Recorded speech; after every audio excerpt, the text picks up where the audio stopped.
இந்திய கடல் எல்லையில் அத்துமீறி மீன்பிடியில் ஈடுபட்ட குற்றச்சாட்டில் கைது செய்யப்பட்டிருந்த இலங்கை மீனவர்கள் 59 பேருக்கு விளக்கமறியல் நீடிக்கப்பட்டுள்ளது.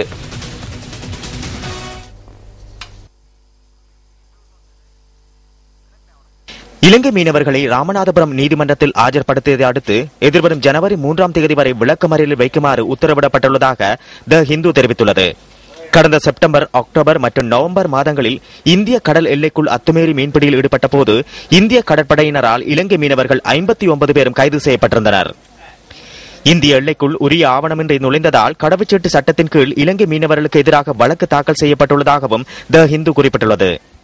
புத்தளம், நீர்கொழும்பு மற்றும் கல்பெட்டி ஆகிய பகுதிகளைச் சேர்ந்த மீனவர்களே இந்தியாவில் தடுத்து வைக்கப்பட்டுள்ளனர். மேலும் இலங்கை மீனவர்கள் 213 பேரும் 40 மீன்பிடி படகுகளும் இந்தியாவில் தடுத்து வைக்கப்பட்டுள்ளன. இதேவேளை இலங்கை கடல் எல்லைக்குள் அத்துமீறி மீன்பிடியில் ஈடுபட்ட 227 இந்திய மீனவர்கள் இலங்கையில் தடுத்து வைக்கப்பட்டுள்ளமையும் குறிப்பிடத்தக்கது. மட்டக்குளி பகுதியில் இன்று பிற்பகல் இடம்பெற்ற நிகழ்வொன்றில் கடற்றொழில் மற்றும் நீரியல் வள அமைச்சர் ராஜித சேனாரத்ன கருத்து வெளியிட்டார்.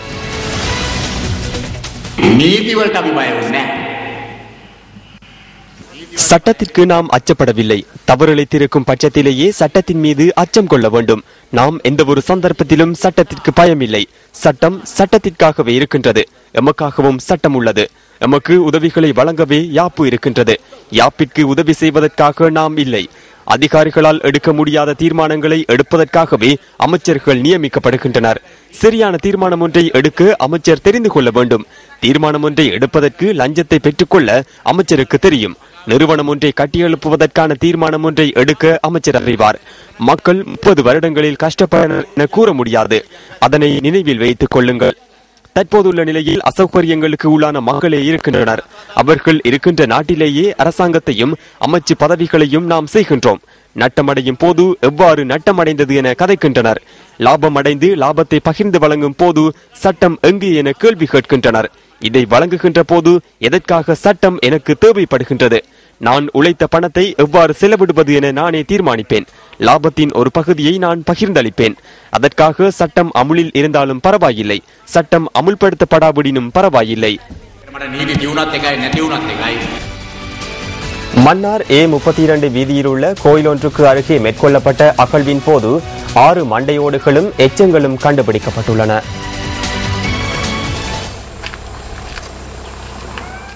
இந்த மண்டையோடுகளும் எச்சங்களும் சுமார் 15 வருடங்கள் பழமையானவை என்று சட்ட வைத்திய அதிகாரி உறுதிப்படுத்தியதாக போலீஸ் ஊடக பேச்சாளர் சிரேஷ்ட போலீஸ் அத்தியட்சகர் அஜித் ரோகன தெரிவித்துள்ளார். இவர்களின் மரணங்கள் எவ்வாறு நேர்ந்தது என்பது தொடர்பாக விசாரணைகள் ஆரம்பிக்கப்பட்டுள்ளதாகவும் போலீஸ் ஊடக பேச்சாளர் தெரிவிக்கின்றார்.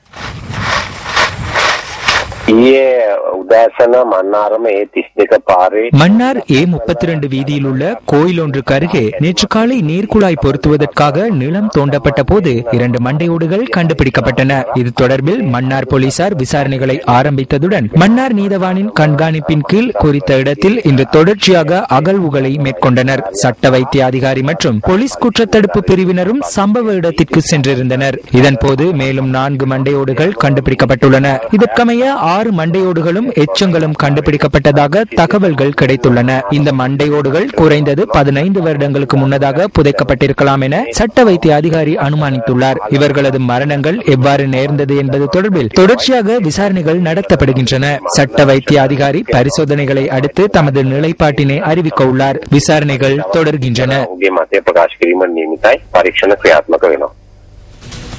நிரந்தர நியமனம் வழங்குமாறு வலியுறுத்தி யாழ் போதனா வைத்தியசாலை தொண்டர் ஊழியர்களால் முன்னெடுக்கப்பட்டு வரும் கவனஈர்ப்பு போராட்டம் 10வது நாளாக இன்றும் தொடர்கின்றது. அமைதியான முறையில் முன்னெடுக்கப்படுகின்ற இந்த போராட்டத்தை குழப்புவதற்கான முயற்சிகள் இடம்பெறுகின்ற போதிலும் தமது நிலைப்பாட்டில் உறுதியுடன் இருப்பதாக யாழ் போதனா வைத்தியசாலை தொண்டர் ஊழியர் சங்க தலைவர் S. ஈழவளவன் குறிப்பிடுகின்றார்.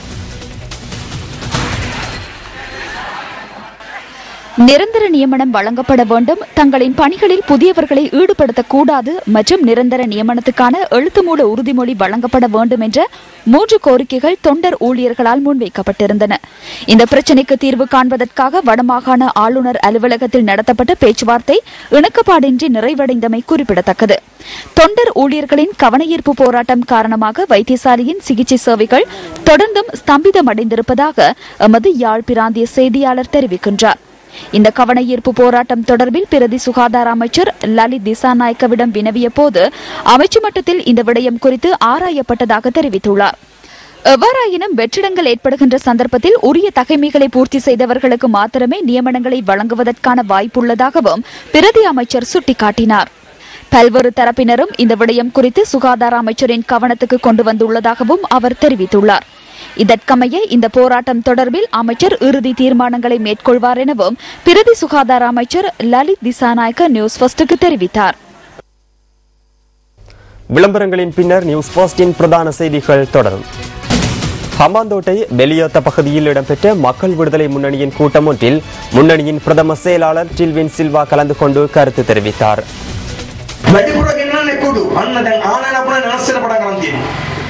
தற்போது அதிக அளவில் போதைப் பொருள் கொண்டுவரப்படுகின்றது. தற்போது இறக்குமதி மற்றும் ஏற்றுமதி ஆகியவற்றில் மாற்றம் ஏற்பட்டுள்ளது. எத்தனால் கொண்டுவரப்படுகின்றது. மதுபானத்துக்கான ஸ்பிரிட் 2 அல்லது 3 கொள்கலனில் கொண்டுவரப்படுகின்றது. 260 கிலோகிராம் போதைப் பொருள் கொண்டுவரப்பட்ட போதிலும் 140 கிலோகிராம் மாத்திரமே போதைப் பொருள் காணப்படுவதாக போலீஸ் ஊடக பேச்சாளர் கூறினார். உடனடியாக 260 கிலோகிராம் போதைப் பொருள் 140 கிலோவாக மாறியுள்ளது. அவ்வாறு செய்தால் என்ன நேர்வது?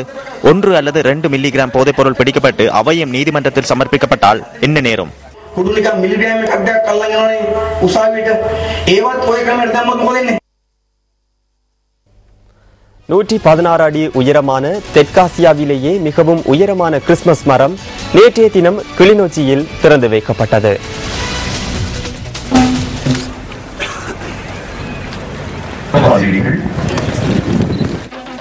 கிளிநொச்சி மத்திய கல்லூரி மைதானத்தில் நடைபெற்ற இந்த நிகழ்வில் மன்னார் மறைமாவட்ட ஆயர் பேரரர் திரு ராயப்பு ஜோசப், திருகோணமலை மறைமாவட்ட ஆயர் பேரரர் திரு கிங்ஸ்லி சுவாமி பிள்ளை, அனுராதபுரம் மறைமாவட்ட ஆயர் ராபர்ட் ஆந்தனி, இலங்கை விமானப்படை தளபதி, வடமாகாண ஆளுநர் மற்றும் கிளிநொச்சி முல்லைத்தீவு மாவட்ட அரசாங்க அதிபர்கள் ஆகியோர் கலந்து கொண்டனர்.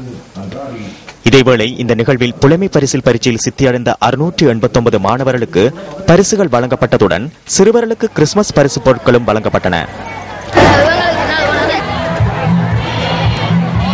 நேற்று ஆரம்பமான இந்த நிகழ்வில் சிறுவர்களை மகிழ்வூட்டும் களியாட்ட நிகழ்வுகளும் இடம்பெற்றுள்ளன. எதிர்வரும் 31ஆம் தேதி வரை நடைபெறவுள்ள இந்த நிகழ்வில் மக்கள் ஆர்வத்துடன் கலந்து கொள்வதாக எமது செய்தியாளர் தெரிவிக்கின்றார். கிறிஸ்து இயேசுவின் பிறப்பிற்கு இன்னும் இருப்பது 4 நாட்கள் மாத்திரமே. இன்றைய நத்தார் செய்தியை வழங்குகின்றார் இலங்கை நாட்சதுர நற்செய்தி சபையின் உப தலைவர் போதகர் ஜோர்ஜ் நிரஞ்சன்.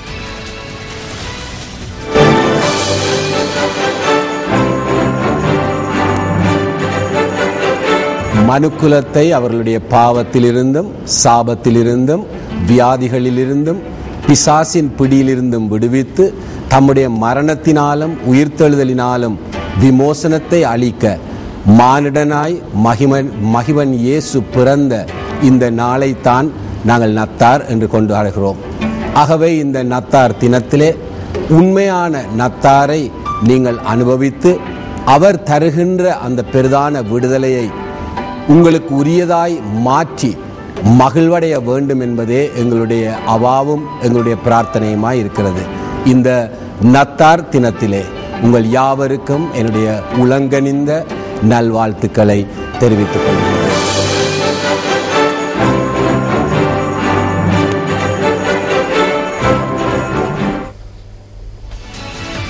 கிராமப்புற பகுதிகளில் வாழும் மக்கள் பல விடயங்களை காத்திருந்தே பெற்றுக்கொள்ள வேண்டிய கட்டாயத்திற்குள் தள்ளப்பட்டுள்ளனர். அம்பாறை அட்டாளைச்சேனை பிரதேச மக்களும் இவ்வாறு காத்திருந்து தீர்வுகளை பெற்றுக்கொண்டவர்கள். அட்டாளைச்சேனை பிரதான வீதியிலிருந்து ஆலங்குளம் வரை போக்குவரத்தில் ஈடுபட்ட இலங்கை போக்குவரத்து சபைக்கு சொந்தமான பஸ் சேவை மூலம் மக்கள் நன்மை அடைந்தார்கள். எனினும் குறித்த பஸ் சேவை திடீரென இடைநிறுத்தப்பட்டதால் இவர்கள் அனைவரும் போக்குவரத்து மேற்கொள்வதில் பாரிய சிரமங்களை எதிர்கொண்டனர். இந்த விடயம் தொடர்பில் கடந்த 24ஆம் திகதி பிரதான செய்தி அறிக்கையில் நியூஸ் ஃபர்ஸ்ட் சுட்டிக்காட்டியது. இதையடுத்து இடைநிறுத்தப்பட்டிருந்த பஸ் சேவை தற்போது மீண்டும் ஆரம்பிக்கப்பட்டுள்ளதாகவும் இதனால் தாம் மகிழ்ச்சி அடைவதாகவும் மக்கள் தெரிவிக்கின்றனர். இந்த சேவையை நடைமுறைப்படுத்திய இலங்கை போக்குவரத்து சபையின் அக்கரைப்பற்று டிப்போ பொறுப்பதிகாரிக்கு மக்கள் நன்றியை தெரிவித்ததுடன் இந்த சேவை மீண்டும் வளமைக்கு திரும்ப காரணமாகவிருந்த நியூஸ் ஃபர்ஸ்டுக்கும் நன்றியை தெரிவித்தனர். ஆலங்குளம் சம்புநகர் மக்களுக்கு பஸ் இல்லைன்னு சொல்லி சக்தி டிவியில் உடனடியாக ஒரு செய்தியை போட்டாங்க. ஆனால் அடுத்தண்டே அவங்க உடனே பஸ்ஸை அனுப்பியிருந்தாங்க. நாங்கள் சக்தி டிவிக்கு நன்றியை தெரிவித்துக் கொள்கிறோம். இலங்கை சர்வோதய சிரமதான அமைப்பின் 57வது வருடாந்த பொதுக்கூட்டம் வடமாகாண முதலமைச்சர் சி.வி. விக்னேஸ்வரன் தலைமையில் கொழும்பில் இன்று நடைபெற்றது. சர்வோதய அமைப்பின் சார்பில் வடமாகாண முதலமைச்சர் சி.வி. விக்னேஸ்வரனுக்கும் கலாநிதி பியசோம மெண்டிஸுக்கும் இதன்போது நினைவு பரிசுகள் வழங்கப்பட்டன. மக்கள் சேவைக்கான சேவாபிமானி விருது மேல் மாகாண சபை உறுப்பினர் ஜெயந்த சில்வாவிற்கு வழங்கப்பட்டது.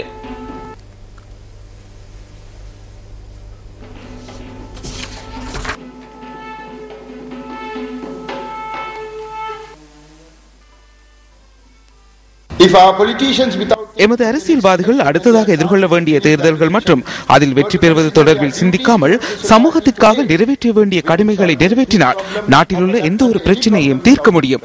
இந்த இன பிரச்சனையும் இலகுவில் தீர்க்க முடியும். இலங்கையில் உள்ள அனைத்து சமூகத்திற்கும் நாம் எமது பொறுப்புகளை நிறைவேற்றியுள்ளோமா என்ற கேள்வியை கேட்கக்கூடிய தலைமைத்துவம் எமது நாட்டுக்கு அவசியம். நாம் அமைதியாக வாழும் அதேவேளை ஏனைய மக்களும் அமைதியாக வாழ்வதற்கான சூழலை உருவாக்கி கொடுத்துள்ளோமா என்பதை அவர்களால் சிந்திக்கக்கூடியதாக இருக்க வேண்டும். யுத்தம் நிறைவுற்று 5 வருடங்கள் கடந்தும் வடபகுதி மக்கள் மத்தியில் பிரிவினவாத கருத்துக்கள் உருவாகலாம் என்ற அச்சத்தால் இராணுவம் அங்கு நிலைநிறுத்தப்பட்டுள்ளது. எனினும் இராணுவ பிரசனமே பிரிவினைவாத கருத்துக்களுக்கு வித்திடலாம் என்பதை அவர்கள் புரிந்து கொள்ள வேண்டும். இராணுவத்தின் கடமை நிறைவேற்றி இருப்பின் அவர்கள் அந்த பகுதிகளில் இருந்து வெளியேற வேண்டும். மக்கள் அவர்களது வாழ்க்கையை மீள கட்டியெழுப்புவதற்கு இடமளிக்க வேண்டும். தேர்தல் நடத்தப்பட்டு வடமாகாண சபை ஸ்தாபிக்கப்பட்டதன் பின்னர் இராணுவம் அவர்களது ரகசிய நிகழ்ச்சி நிரலுக்கு அமைய வடக்கை சிங்களமயமாக்கும் நடவடிக்கைகளை தொடர்ந்து முன்னெடுக்க முடியும் என அதிகாரமிக்கவர்கள் நினைக்கின்றார்கள். அவர்கள் எமக்கு எவ்வித அதிகாரத்தையும் வழங்காது எமது ஜனநாயக நியமனம் தொடர்பில் மாத்திரம் கதைக்கின்றனர். நாம் நாட்டை பிளவுபடுத்துமாறு கோரவில்லை. அதிகார பகிர்வு தொடர்பிலேயே நாம் பேசுகின்றோம். எமது அதிகாரம் குறைக்கப்பட்டமை மற்றும் இராணுவம் அவர்களது நிகழ்ச்சி நிரலை முன்னெடுப்பது மாத்திரமே யதார்த்தமாகும். எமது சகோதர சிங்கள மக்கள் தாமாகவே வடக்கிற்கு வருவதில் நாம் எவ்வித எதிர்ப்பையும் தெரிவிக்கவில்லை. அதை பலவந்தமாக செய்யும் நடவடிக்கையை நாம் எதிர்க்கின்றோம். இறுதிக்கட்ட யுத்தத்தின் போது கொலை மற்றும் தாக்குதல் நடத்தி பாரதூரமான காயங்களை ஏற்படுத்தியமை தொடர்பில் சர்வதேச மட்டத்தில் குற்றச்சாட்டுக்கு இலக்காகியுள்ள இராணுவத்தை தற்போது மனிதாபிமான சேவைக்காக அங்கு நிலைநிறுத்தியுள்ளதாக கூறினால் அதனை நம்புவது யார்? பிரிதொரு நிகழ்ச்சி நிரலை செயற்படுத்துவதற்காகவே இராணுவத்தை அங்கு வைத்திருக்கின்றார்கள் என்பதில் எமக்கு எவ்வித சந்தேகமும் இல்லை. நாம் அதனை காண்கின்றோம். எமது காணிகளை கைப்பற்றியுள்ளனர். எமது தொழில்களை அபகரித்துள்ளனர். அதே போன்று யுத்தம் காரணமாக விதவைகளாக்கப்பட்ட பெண்களுக்கும் ஏனைய பெண்களுக்கும் பாதுகாப்பு இல்லை.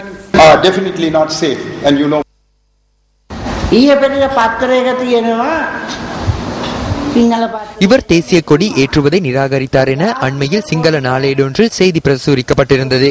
அது பொய்யான செய்தியாகும். அவர் தேசிய கொடியை ஏற்றியதை தற்போது கண்டீர்கள் அல்லவா? 2 கொடிகளை ஏற்ற வேண்டியிருந்த போது அரசாங்கம் சார்பில் அரச அதிபர் அல்லது ஆளுநர் தேசிய கொடியை ஏற்றிய போது அவர் மாகாண கொடியை ஏற்றியமை உண்மையாகும். எனினும் மறுத்ததாக தெரிவிக்கப்பட்டதை பொய்யான வதந்தியாகும். ஆகையால் ஊடகங்கள் இதனை விட கவனமாக செயற்பட வேண்டும். ஏனெனில் இது தேசிய பிரச்சனையாகும். பல லட்சக்கணக்கான மக்கள் நிர்கதியானார்கள். அனைத்து தரப்பிலும் மேலும் பல லட்சக்கணக்கான மக்கள் உயிர்களை தியாகம் செய்தனர்.